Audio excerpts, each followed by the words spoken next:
Sapat na ba ang lakas ni Shiryu para labanan si Zoro o Ben Beckman?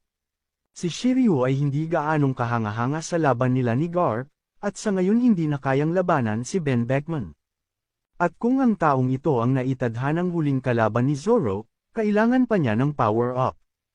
Pero paano kung siya ay makakakuha ng ikalawang Devil Fruit? Tingnan natin ang mga first mate ng ibang Yonko, silang lahat ay may isang bagay na espesyal. Si Marco ay may Mythical Zone, si Katakuri ay Future Sight, si King ay may Lunarian Defense Mode, kahit si Das Bones ay may natatanging katangian. Si Shiryu na invisible na may espada, ito ay cool pero hindi sapat.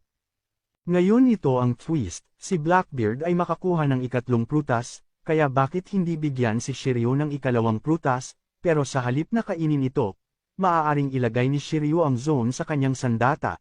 Hindi tayo kailanman nakakita ng top tier na Devil Fruit na sandata tanging mga joke character tulad ni Spandam. Ilang fan ang nagsasabi na si Kaido ay marahil buhay pa, paano kung papatayin siya ni Shiryu at kunin ang Dragon Fruit para sa kanyang sandata?